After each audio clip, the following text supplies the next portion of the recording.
السلام عليكم ورحمة الله وبركاته. نحمده ونستعينه ونستغفره ونعوذ بالله من شرور أنفسنا وسيئات أعمالنا. من يهده الله فلا مضل له ومن يضلله فلا هادي له. أشهد أن لا إله إلا الله وحده لا شريك له وأشهد أن محمدا عبده ورسوله. همه شما پدرهای عزیز، برادرای اسلامی، با این روزی خیلی پراجر و پرثواب که به نام این روز سوره در قرآن مقدس آمده است تبریک و تهنیت میگویم و یک جایه با شما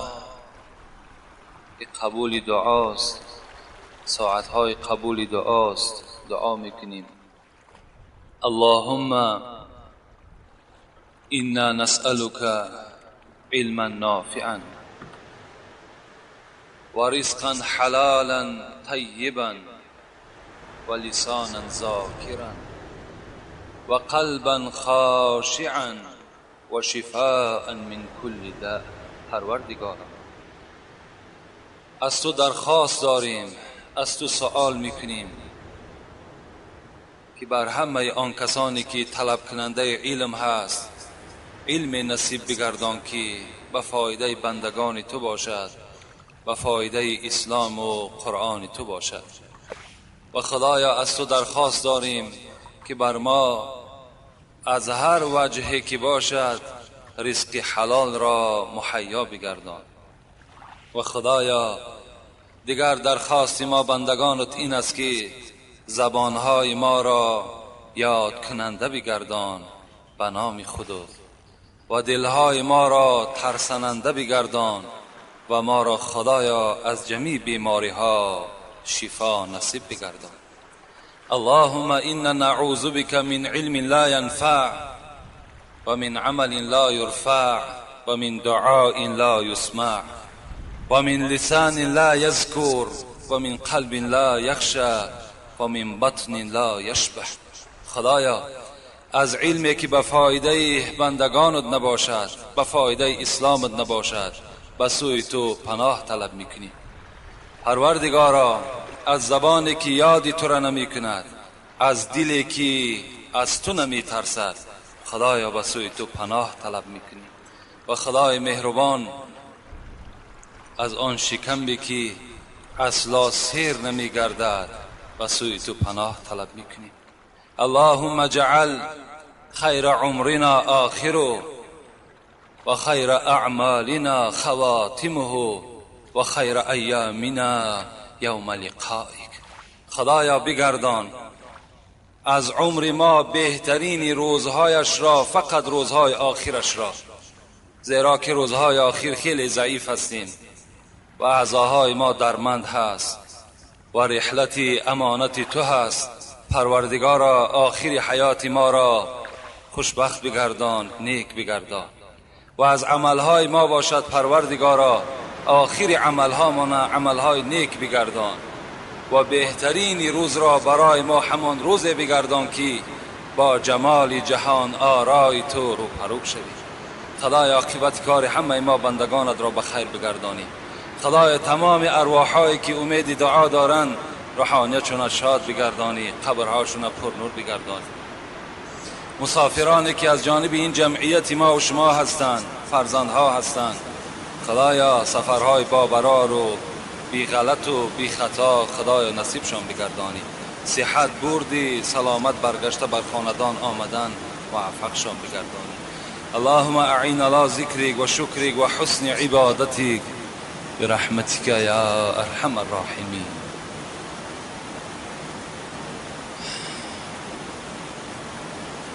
جمعه گذشته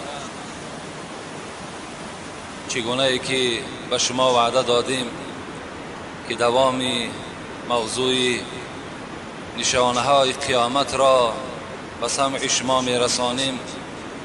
الحمدلله که این ساعت هم بالای ما دستیاب شد و الحمدلله که ما و شما باز در قید حیات هستیم، روپرو هستیم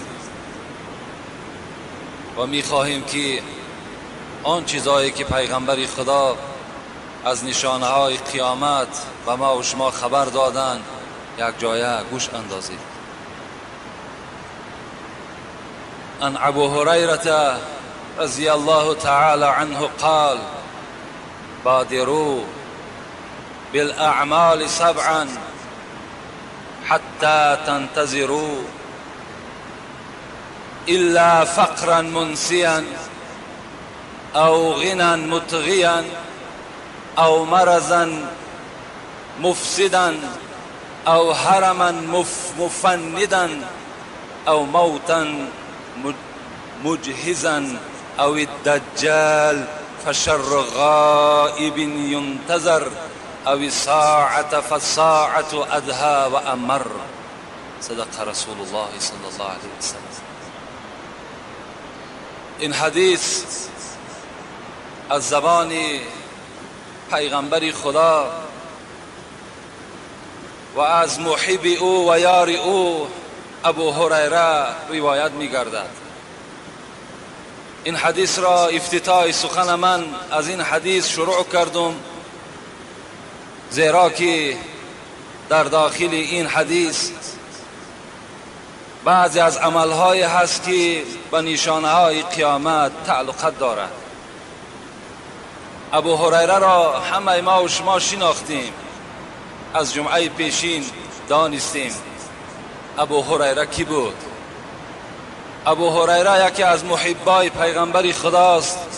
4 سال حضرت از سال 7 هجری تا دم آخر حیات پیغمبر خدا که 11 هجری در خاتمه یافت 4 سال در صحبت پیغمبر خدا بودند. 4 سال شبانه روز خدمت پیغمبر خدا را کردند. خوش به حال شد، خوش به حالشان که جمال پیغمبر خدا را دیدند و دعای پیغمبر خدا را گرفتند که از زبان او من بر شما روایت کردم که در دل همه ما و شما محبت ابو هریره داخل شد. محبت مادر ابو هریره داخل شد به سبب دعای پیغمبر در حق ایشان. لکن به ضمن این قدر محبتی که به پیغمبر داشت، حضرت بسیار خشاق بودند، بسیار فقیر بودند، هیچ چیز از دنیا چیزی نداشتند. خود حضرت میگوید والله میگوید قسم به عظمتی خداوند که تا 3 روز میشد که ابو هریره چیزی یافته نمیتونست. تا 3 روز ما و شما روزه ماه مبارک میگیریم که در بین از سحر میخوریم تا بیگاه میخوریم، بین 10 ساعت یا 15 ساعت فرق کننده ده حال ما چقدر دیگرگون میشود. حضرت میگوید 3 روز در مسجد پیغمبر خدا دیگر راستا نماز خواندن نمیتونستم. مردم گمان میکردن ابو هریره دیوانه شده است، لکن من دیوانه نبودم، والله که من گرسنه بودم، چیزی نبود. روز میگوید شب بود، یک قسم شب بود، از خانه بیرون شدم. در خانه چیزی یافت نشد. گرسنگی مرا خیلی وزنین آمد، مشکلات بالام پیدا کرد و از خانه بیرون شدم به امیدی که شاید یگان مسلمان چیزی برای من یافت کند. مادام یک قسم شب که گذشته بود بیرون کوچه برآمدم، نگاه میکنم 6 نفر دیگر در قد یک کوچه حلقه نشستگی هستند. نزدیک آنها رفتم. ابو هریره حکایت میکند نزدیک آنها رفتم و پرسان کردم ای دوستان خدا، ای همنشین های پیغمبر، چی شما را مجبور ساخت که در این یک شب شما خانه های خدا ترک کردین؟ آنها گفتند ابو هریره خوب میشد که ما از زبان تو میشنیدیم، تو را چی مجبور کرد که بیرون از خاندان شدی؟ ابو هریره گفتند قسم به عظمتی و بزرگی خدایی که ابو هریره را آفرید و خلق کرد، چیزی که مرا از خانه بیرون کرد این گرسنگی بود. با امید او من بر کوچه برآمدم تا که مسلمان یافت شود که چیزی برای من نصیب بگرداند. این 6 نفر هم در برابر آواز ابو هریره چی گفتند؟ ابو هریره، قسم بر آن ذاتی که محمد را با حقیقت آفریده است و فرستاده است، ما هم از همین سبب بیرون از خاندان شدیم. بین صحابه پیغمبر خدا در کدام حالت قرار داشتند؟ یافتن مال حرام آسان بود، لکن در حالت وزنینی هم به حرام نزدیک نمی شدند.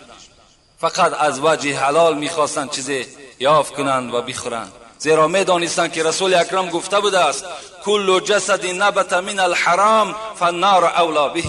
تمام جسد، کدام جسدی که از حرام آب و تاب می‌یابد، اون جسد زیبنده آتش دوزخ است. این حدیث پیغمبر خداست. اونا این حدیث هم می‌دانستند. گفتند چیکار کنیم؟ گفتند یک جای خانه پیغمبر خدا میریم و این شکایتی گرسنگی را نزد ایشان میکنیم، شاید به ما و شما چیزی نصیب بگرداند. یک جای آمدن نزد پیغمبر خدا، در این آفتاب تابان تق تق کردند. حضرت نه شب خواب بود و نه روز خواب بودند، غمی اومد، عبادت.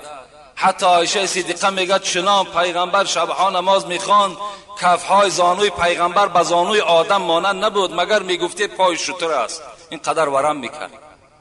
میگفتم پیغمبر خدا، تو را خداوند اول و آخر گناه تا بخشیده است، این قدر عبادت بهر چیست؟ حضرت میگفتند یا عایشه هل اکون عبدا شکورا، آیا من بنده شکر کننده نباشم؟ حضرت عبادت میکردند. در را گشادند، نگاه کردند، 7 صحابه پیغمبر خدا نزد دروازه حضرت ایستادگی هستند. گفتند مقصد مطلوب در این 3 شب چی آرزو دارین؟ گفتند حضرت گفتند گرسنه ماندیم، نزد دربار شما آمدیم. رسول اکرم در حال جیغ زدن، یک کاسه خرمای را میگد نزد پیغمبر خدا آوردن و حضرت هر کدام اونها را میگد 2 دانه داد. ابو هریره میگوید 2 دانه هم بر من داد. 2 دانه خرما چی میشود؟ 2 دانه خرما داد و گفت از پس این یک ظرف آب بنوشین تا سحر، این برای شما کفایت کننده. ابو هریره میگوید 1 دانه‌ش خوردم و 1 دانه دیگه ش میگه در جیب خود گذاشتم، زیرا که مادرم هم حالش خیلی وزین بود. برای مادرش مسلمان شده بود. من قصه مادرش بر شما جمعه پیشین گفته گذاشتم. رسول اکرم میگه وقتی این حالت از من دید، گفت ابو هریره چرا دانه خرما را پنهان کردی؟ گفتم بهر مادرم. گفت و یک خور گفت این 2 دانه دیگر با داد، ایرا برای مادرت ببر. چگونه یک پیغمبری مهربانی داشتیم که همه را میخورد، لکن ما و شما امتی بے پروا هستیم.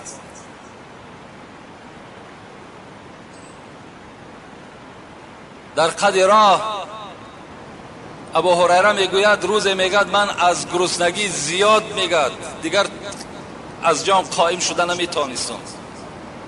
در راه افتیده بودم، به ناگاه نگاه کردم که ابوبکر صدیق از بالا آمده ایستاده است. وقتی راستی من که آمد ایشان من کردم. گفتم ابوبکر یک سؤال میگه از قرآن دادمش. راستی بار میگه این یک بهانه بود.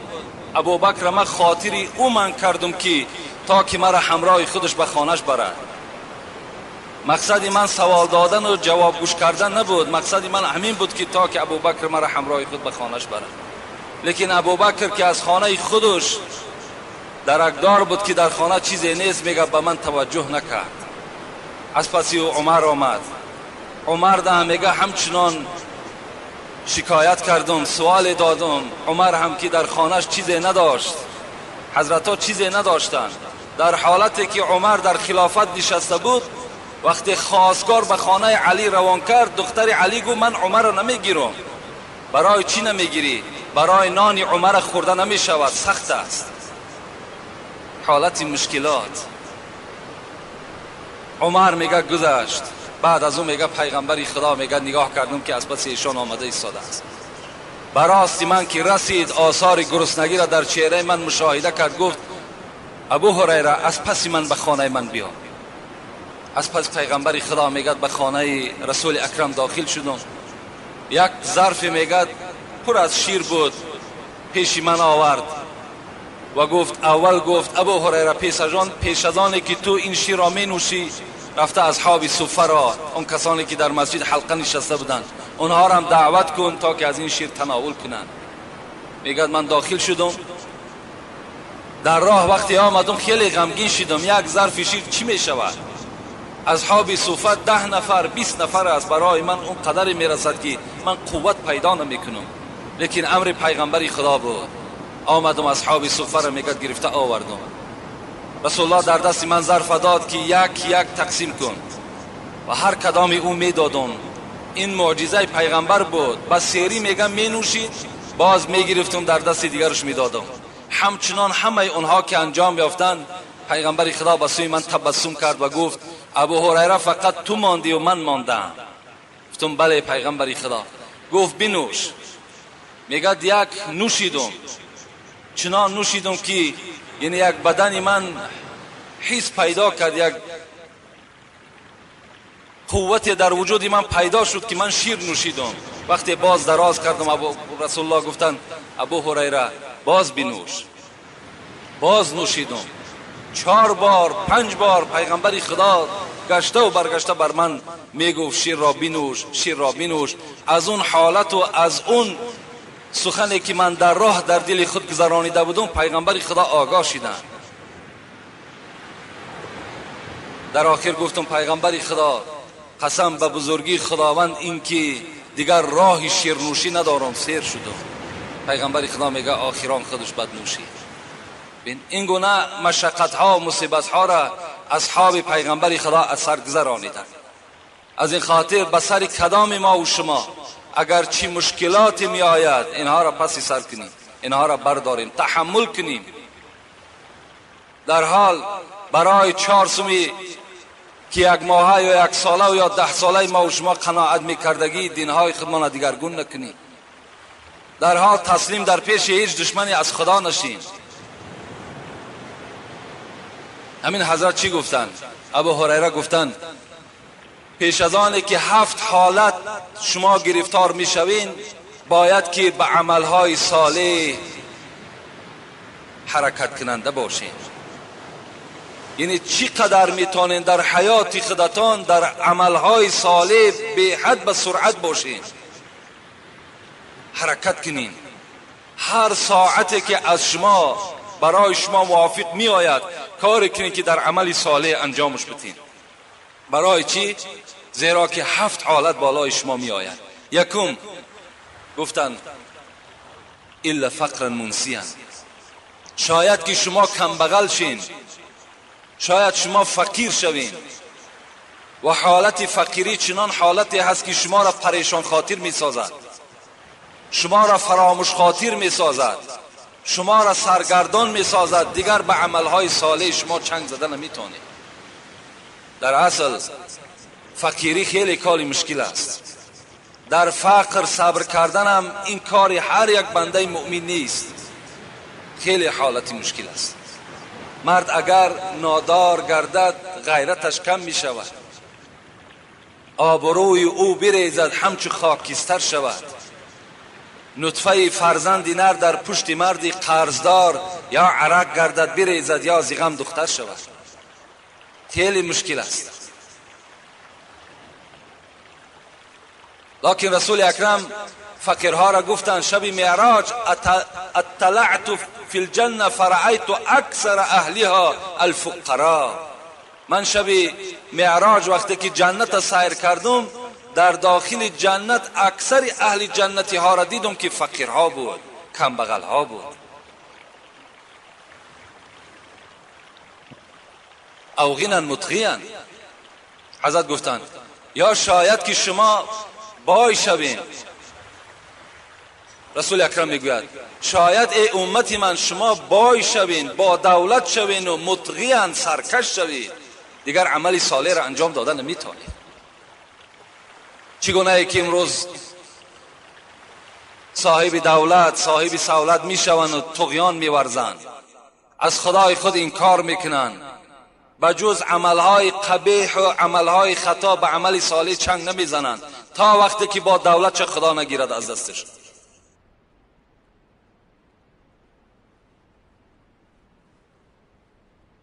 او مرضا مفسدا، گفتن سوم حالتی که شما البته دوچار میشین این است که شاید که شما بیمار شوین، اعضاهای شما فرسوده می شود، شما قوت دیگر عمل صالح کرده نمی توانید. چهارم، من مختصر برای شما میگذارم، او هرما مفندا، یا شما شاید که پیر شوین، دیگر آن عبادتی را که شما در جوانی، آن عمل صالحی که در جوانی کرده میتونستین در حالت پیری کرده نمیتونید. موسفیدایی که در جمعیت ما هست، شما برای حقیقت این حدیث پیغمبر خدا از اونها پرسان کنین چگونه عبادت میکنند. به فرض گر رسی بر پیری ای یار، سعدی میگد به فرض گر رسی بر پیری ای یار، قدی پیران ندارد طاقتی بار، دیگر ندارند طاقت. اون عبادت و اون عمل صالح که شما جوانها در این جوانی میکنین در پیری دیگر او را به جا آوردن نمیتونید. او موتا مجهزا، عملهای صالح را انجام دهید. پنجم حالتی که بالای شما میاد این است که مرگ هست، که وقتی شما دوچار چنگال مرگ شدید دیگر عمل صالح کردن نمیتونید. او الدجال فشر غائب ینتظر، ششم حالتی که بالای شما میاد این دجال است، دجالی که تمام دنیا را سیر میکند، تمام مردم را گمراه میکند، بغیر مردم مکه و بغیر مردم مدینه. دیگر تمام مردم از این دجال خلاص نمییابند. این حالت هم گفتن شاید بالای شما بیاید و شما دیگر عمل صالح را انجام داده نتونید. او ساعت فساعت ادها و امر، هفتم حالتی که شما دوچار میشین این قیامت است. گفتن پیغمبر که خیلی روزی آزمودن و خیلی روزی بزرگی هست، از این خاطر بادروا بالاعمال، در عملهای صالح چی قدر میتوانین حرکت کننده باشین. چگونه ای که ما و شما در یک کار دنیوی چقدر سراسیمه هستیم، کاری میکنیم که تیزتر کاری همین روز انجام بیابد، در عملهای صالح هم باید ما و شما همچنان باشیم. برای چی من عمل صالح را برای شما اولی سرسخن آغاز کردم؟ زیرا رسول اکرم نشانه قیامت سر میکنیم. چی میگوید؟ خود ابو هریره باز روایت میکند از رسول اکرم، یتقارب الزمان، زمان میشود. گفت پیغمبری خدا چه زمان است؟ ینقص العمل، قیامت قائم نمی شود تا زمانی که زمان بالای شما می آید که دیگر عمل صالح شما انجام نمی دهید. تمام عمل صالح از بین مردم برداشته می شود. همه مردم دیگر چیکار میکند؟ فقط کاری که خلاف شریعت است به همو دست میزند. ینقص العمل، گم می شود عمل صالح تمام. دیگر هیچ کس نماز نیست، زکات نیست، حج نیست، روزه نیست، احترام پدر و مادر نیست، آمدن مسجد نیست، همه اینها از بین برداشته می شود. پیغمبر میگوید این یکی از نشانه های قیامت است. و یلقى الشح و تظهر الفتن، دیگر نشانه قیامت پیغمبر خدا گفتند حرص زیاد می شود. حرص در بین امت من بی نهایت می افزاید. بدبینی، بخیلی، حرص گفته بخیلی را میگن، بدبینی را میگن، کینه را میگن، عداوت را میگن. اینها گفت در بین امت من زیاد می شود. در اصل اگر امروز ما در همین زیر این کلمه اگر قرارم دهیم خطا نمیکنیم. امروز چگونه بدبینی ها هست، چگونه بخیلی ها هست، چگونه کینه و عداوت، چگونه قهر کردن، همه اینها الحال در زمان ما و شما چی شد؟ فاش شد، آشکار شد. حالان که رسول اکرم میگوید ایاکم والحسد، ابو هریره روایت میکند از خدا بترسین و در حق هیچ برادر مؤمن حسد نورزین، بخیلی نکنین. فإن الحسد یأکل الحسنات کما تأکل النار الحطب. پیغمبر خدا گفتن زیرا این که بخیلی شما، حسد شما نیکی های شما را میخورد چگونه ای که آتش هیزم را میخورد. چگونه ای که آتش هیزم را میخورد نیکی های شما باقی نمیماند. وقتی که شما با یک برادر مؤمن شما چیکار میکنید؟ حسد میورزید. رسول اکرم میگه ولا تحاسدوا ولا تناجشوا ولا تباغضوا ولا تدابروا و كونوا عباد الله اخوانا. امتان من، حسد نورزین، کینه و عداوت با یکدیگر نکنین. وقتی خرید و فروش میکنین یک برادر تا در خرید و فروش فریب و خیانت نکن. ولا تدابروا، با یکدیگر قهری نکنین، از یکدیگر رو نگردانین، بلکه چیکار کنین؟ کنو عباد الله اخوانا، همه شما بندگان خدا باشین، با یکدیگر با عیسی که برادر باشین. المسلم اخو المسلم، پیغمبر میگوید مسلمان برادر مسلمان است. لا یظلموه ولا یحقروه ولا یخذلوه. باید مسلمان را خار نسازد، مسلمان را تحقیر نکند، مسلمان را ظلم نکند. میگوید پیغمبر کل المسلم علی المسلم حرام دمه و ماله و عرضه. خون مسلمان، مال مسلمان، آبروی مسلمان برای یک مسلمان دیگر حرام است. حضرت کرخی که به کرخی مشهور است حکایت میکنن، برادری را ببینین. ما و شما باید که این مثال هایی که الحال برای شما میارم مثل اینها باشیم. از بخیلی کردن قدر هیچ برادر مؤمن کم نمی شود. زیرا خدا میگوید تعز من تشاء و تذل من تشاء. خار میکنم کدام بنده ای را که میخواهم من خار میکنم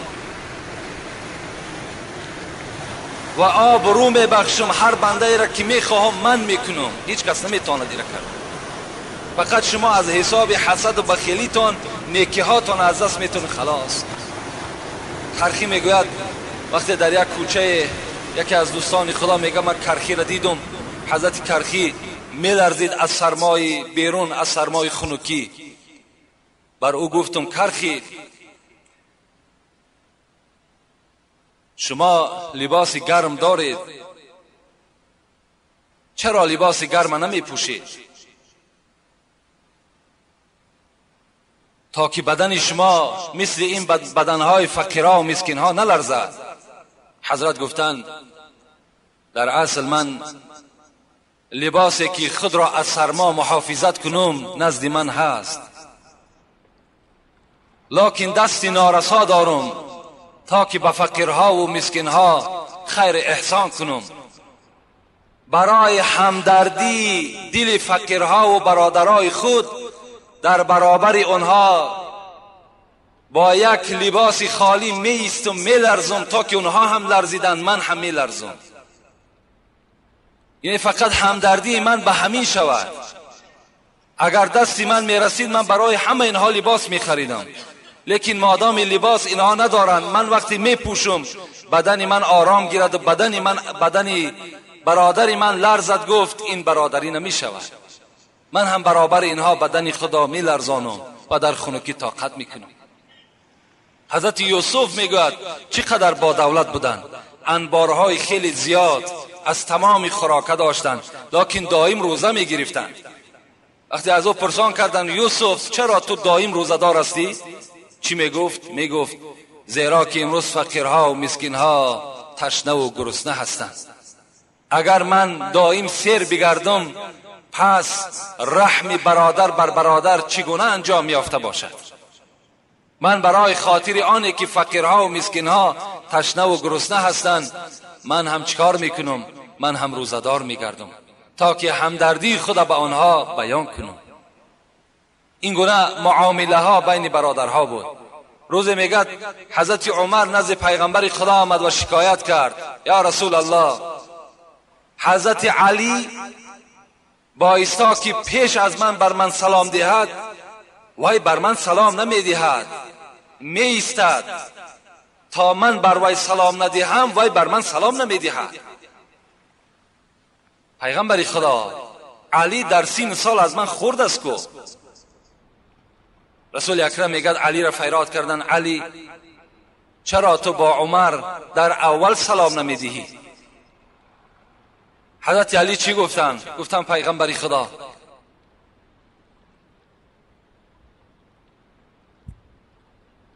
دوست داشتم که برای عمر نصیب بگردد، دوست داشتم که همین افعال، همین فعل عمر بر من انجام دهد تا که آن قصرهای بهشتی را عمر صاحب شود.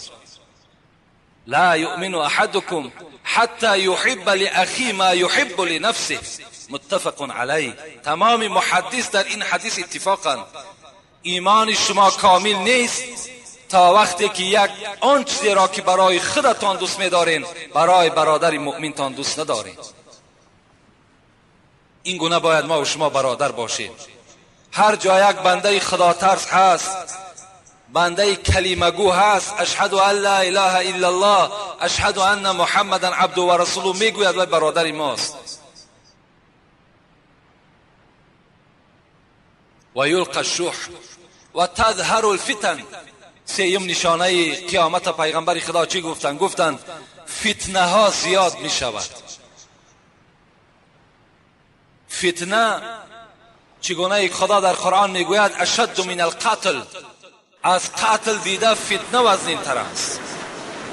فتنه ها بی نهایت زیاد می شود.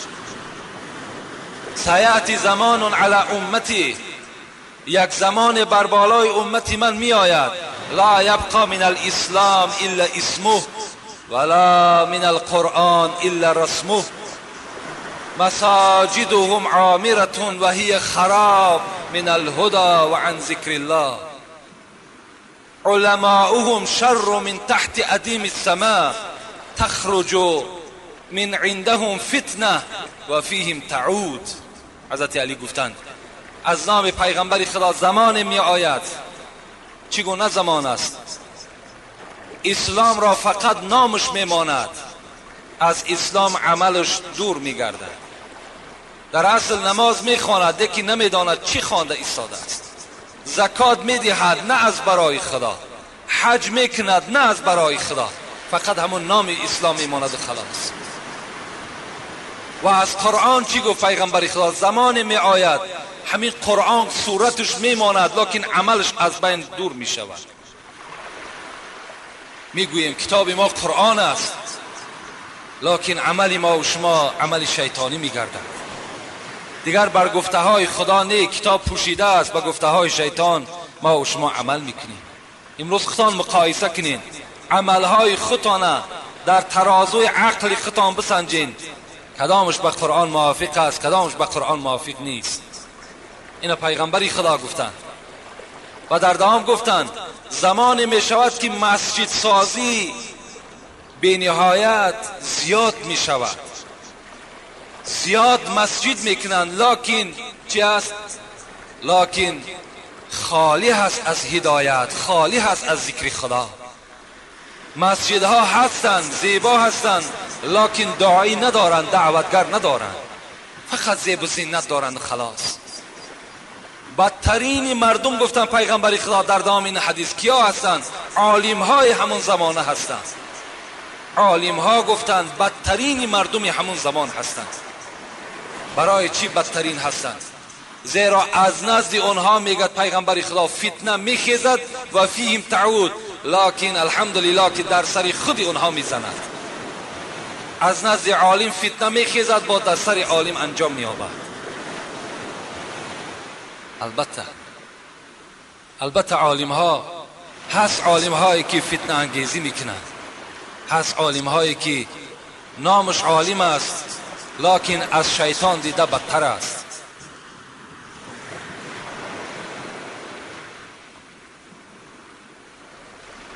این من اشراط ساعه. دیگر پیغمبر خدا چی گفتن؟ دیگر از نشانه قیامت گفتن پیغمبر خدا چی است؟ یرفع العلم و یثبت الجهل و یشرب الخمر و یظهر الزنا و یکثر فیها الحرج. قیل و ما الحرج؟ قال القاتل القاتل القاتل. پیغمبر خدا در این حدیث دیگر چی گفتن که راوی ابو سعید خدری هست؟ میگوید دیگر از نشانه قیامت این است که علم برداشته می شود، جهل، نادانی، گمراهی فراوان می شود، عرق نوشی آشکارا می شود، زنا هم مثل عرق نوشی آشکارا می شود. یعنی چگونه که الحال در خانه مسلمان های ما و شما عرق نوشی می شود، در روزهای معرکه های ما و شما آزاد آشکارا عرق می نوشند، روز می شود گفت پیغمبری خدا که زنا هم گفت در نزد تو انجام یابد. با چشم خود تو زنا را میبینی، دیگر هیچ توجه نمیکنی. مثل که امروز عرق می نوشند چگونه نگاه میکنیم برای ما و شما هیچ مشکلاتی نیست، هیچ کدام ما و شما را آزار هم نمیدهد. زنا هم گفت زمانی میشود همچنان رواج میگیرد که در راهی که تو رفته ایستاده در همون راه زنا کردیستند در پیش چشمت، همچنان زمان میشود. و گفتن رسول اکرم حرج زیاد میشود. پرسان کردن پیغمبر خدا حرج چیست؟ گفتن قاتل قاتل قاتل. آدم کشی زیاد میشود، آدم کشی زیاد میشود، آدم کشی زیاد میشود. به نهایت آدم امروز هیچ قدر ندارد، علل خصوص مردم مسلمان که امروز زیر تحقیری، دشنام و کشتار تمام دشمنهای اسلام قرار گرفته است. لیکن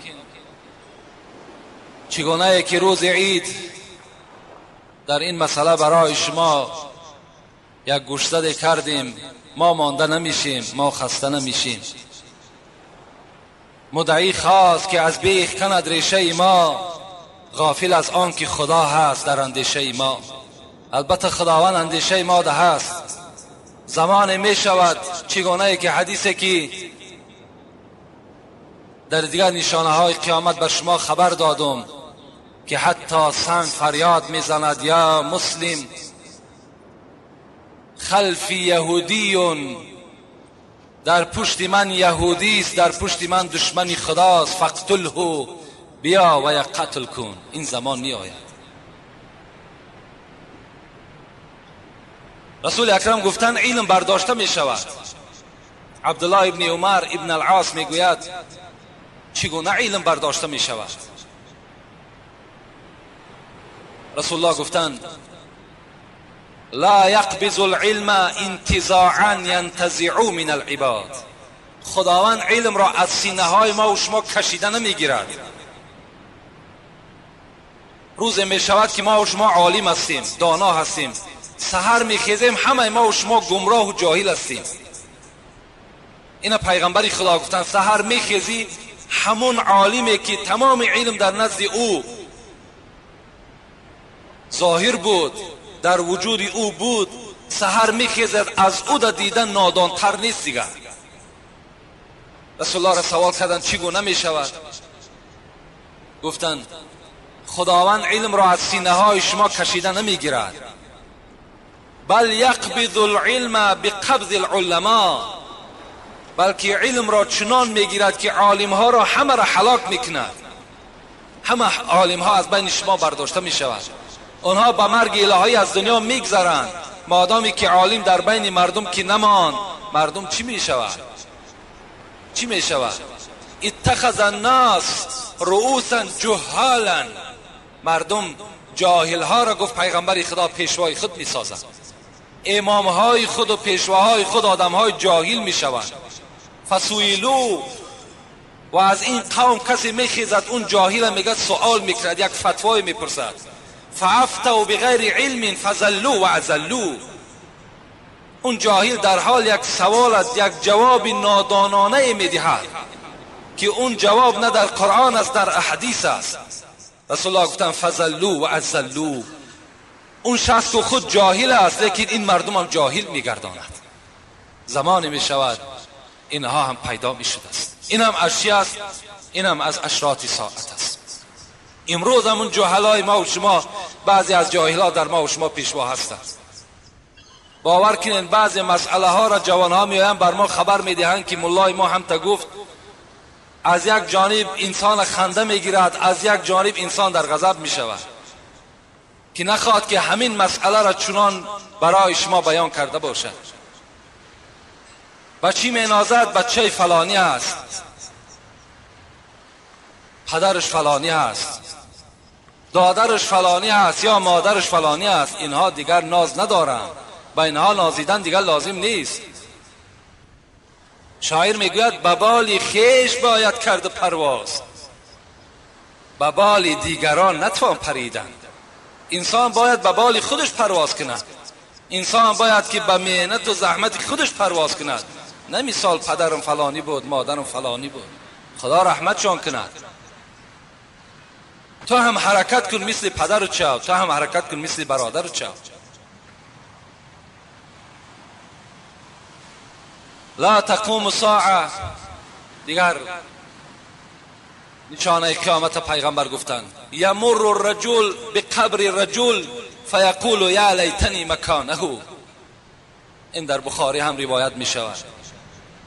پیغمبر خدا چی گفتند دیگر نشانه قیامت این است که یک مرد به پیش قبر یک مرد دیگر میگذرد و به سوی قبر همان مرد میگوید ای پروردگار، کاش که مکان من همین مکان برادرم باشد. این از حساب مشقت و از حساب خیلی بی‌عدالتی ها و گمراهی ها آدم ها خسته می شوند، حتی تمنا میکنند که خدایا ما را داخل قبر بگردان. از زندگی بیزار می شوند، از زندگی مانده می شوند. زمانی می شود گفت که اینم بالای امتی من می آید. اینا چند حدیثی که الحال به سمع شما رسانیدم، اینها همه نشانه های خرد قیامت هستند. الحال من برای شما نشانه های کلانی که رسول اکرم بیان کردند لا تقوم الساعة حتی تکون قبلها 10 آیات، اینا برای شما بیان میکنم. پیغمبر خدا روزه میگد گذر کرد، به ناگاه صحابه های پیغمبر در باب قیامت بحث داشتند. یعنی از آمدن قیامت و از واقعه های قیامت صحبت داشتند. پیغمبر خدا میگه گشته به سوی ما گفت قیامت قائم نمی شود تا وقتی که اگر 10 نشانه بالای شما نیاید. این نشانه هایی که الحال برای شما میگویم اینها نشانه های کلان میگویند. اینا چی هستند؟ طلوع الشمس من مغربها. یکم پیغمبر خدا گفتند سمت آفتاب دیگرگون میگردد. امروز آفتاب از جانب مشرق میبراید، در مغرب غایب میشود. روز قیامت که شد، همان روزی که قیامت قائم میشود که خیلی روزی دراز است، آفتاب از پس پشت من میبراید، از این جانب حرکت میکند. سمت آفتاب گفت پیغمبر خدا دیگرگون میشود.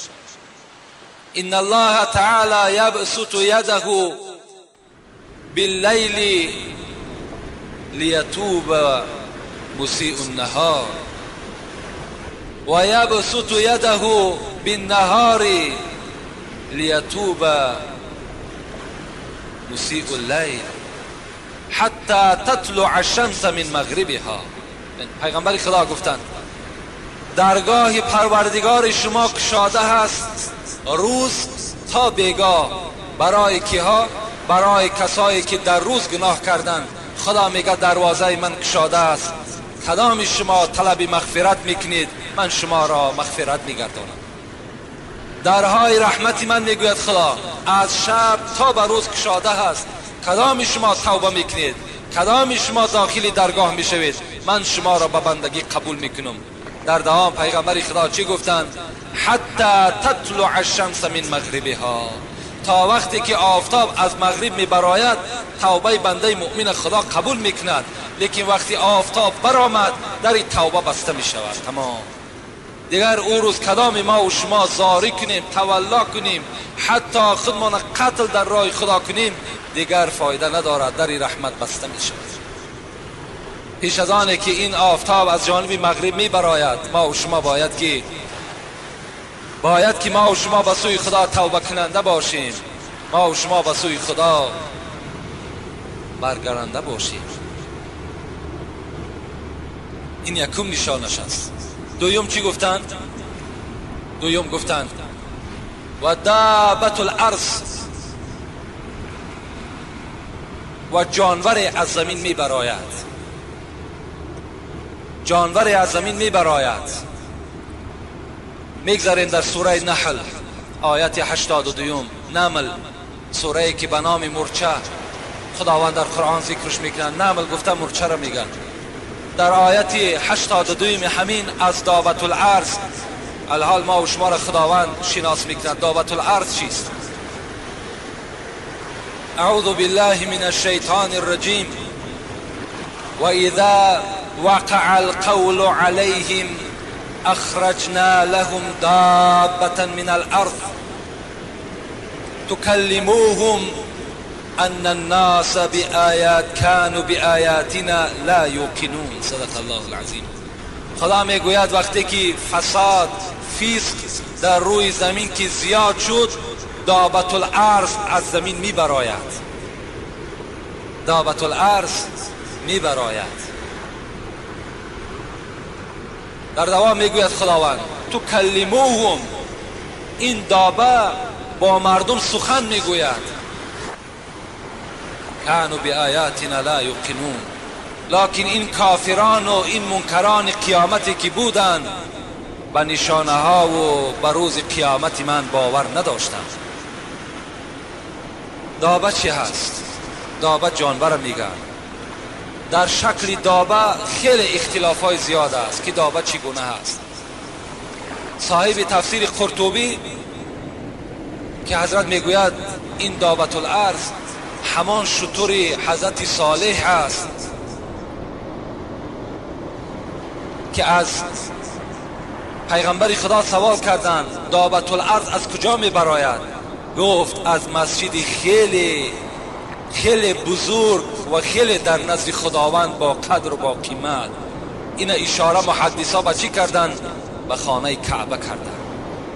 دابه همون جانور از همون مکه مکرمه میبراید، از بین کوی صفا میبراید، به یک روایت از محراب مکه میبراید.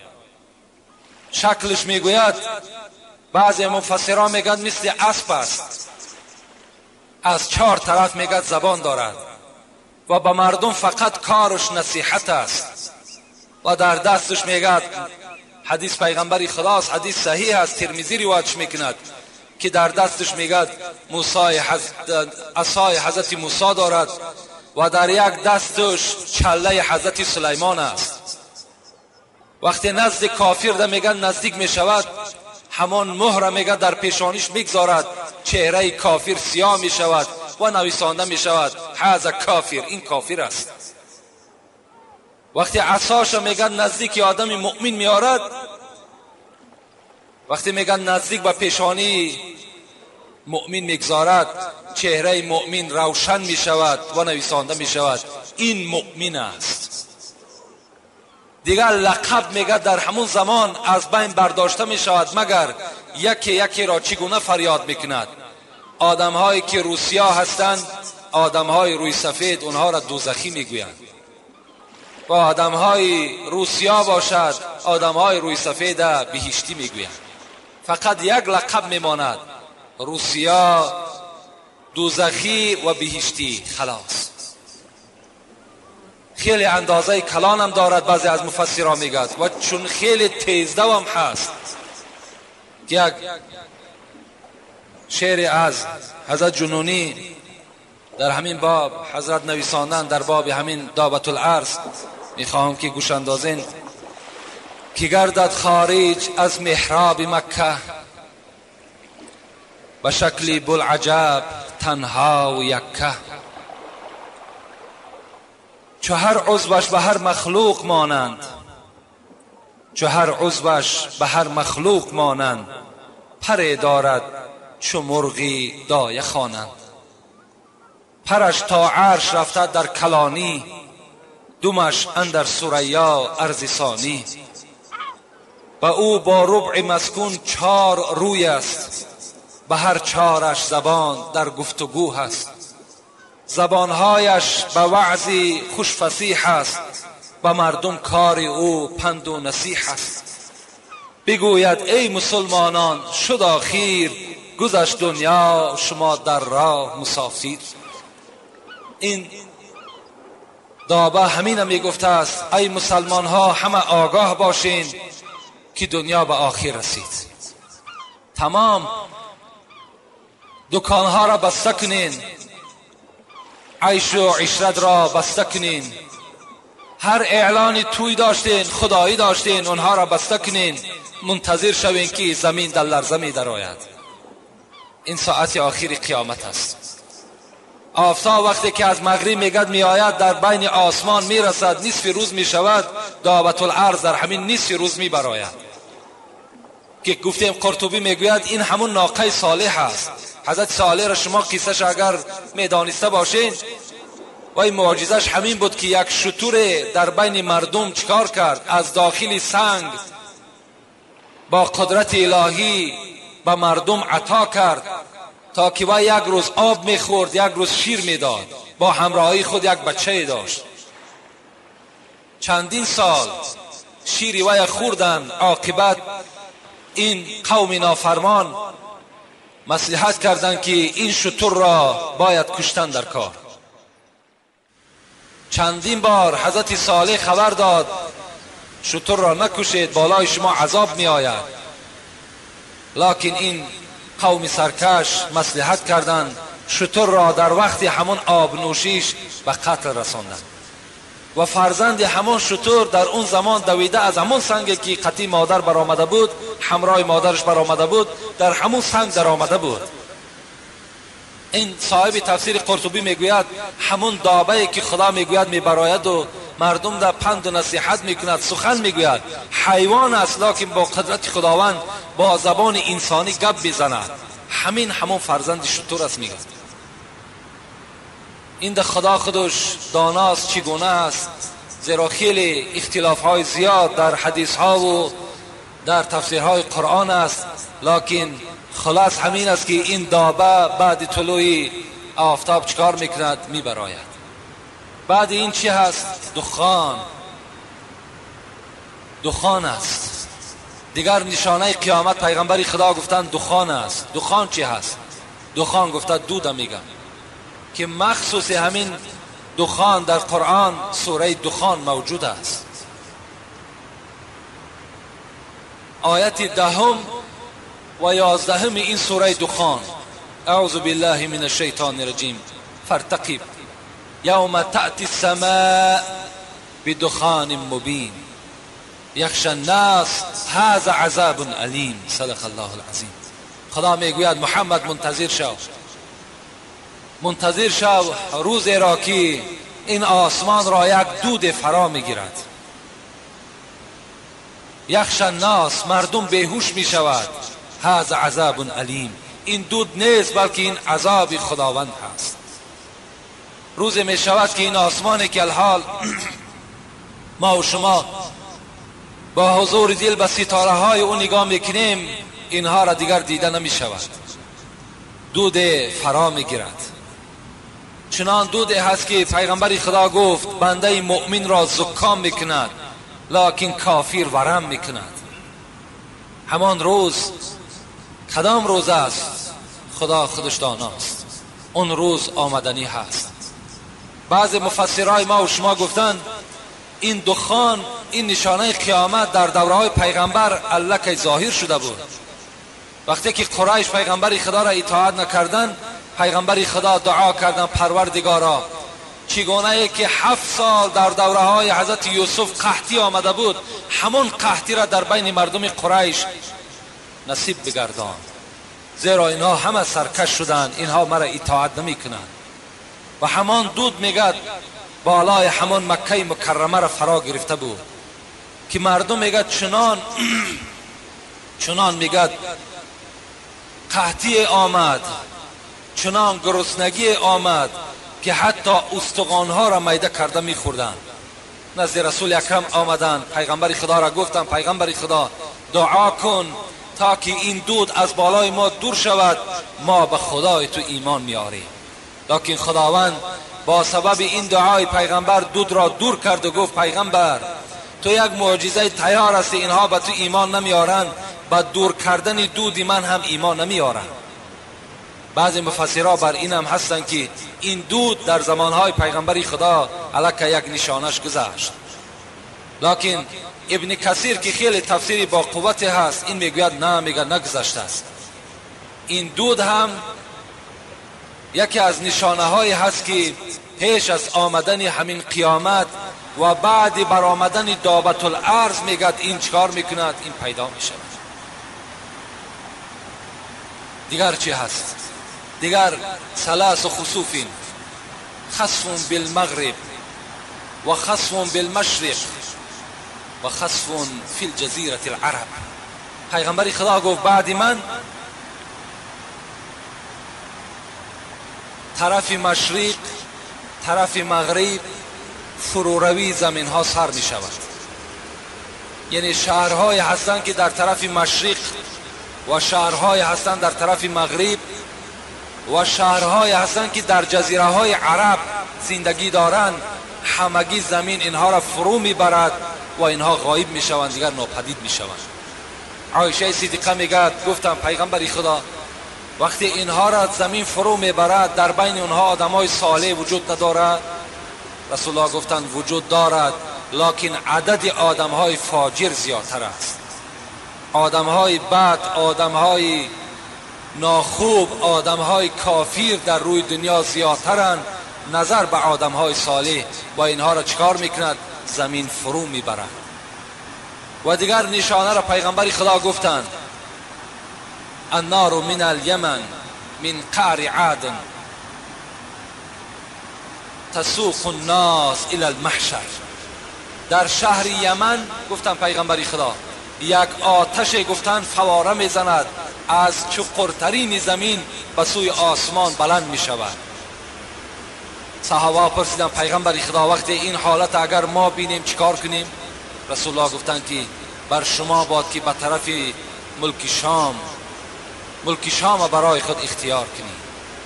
یعنی در یمن دیگر نیستین بلکه شما رهسپار به سوی ملک شام شوید. خدا داناست که این علامت ها کی می براید، لیکن علامت دجال و علامت امام مهدی و نشانه حضرت عیسی که اینها هر سه قریب یک موضوع هستند، انشاءالله جمعه دیگر خدا خواسته باشد در این سه نشانه دیگری که بر شما بیان کردم انشاءالله صحبت میکنیم. زیرا که الحال وقتی ما و شما به انجام رسانید، از خدای خود دعا و طلب دارم که خدای مهربان ثواب این صحبت و ثواب این حدیث های پیغمبر خدا را در نامه اعمال همه ما و شما خداوند کتابت بفرماید و خدای مهربان ما و شما را از این روزهای خیلی دهشتناک نجات دهد و خداوند روز قیامت برای ما و شما خیلی روزی خوب را خدای مهربان فراهم نصیب بگرداند.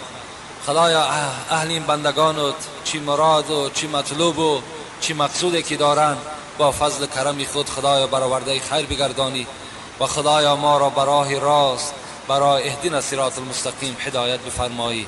ربنا آتنا فی الدنیا حسنه و فی الآخرة حسنه و قنا عذاب النار برحمتك یا ارحم الراحمین.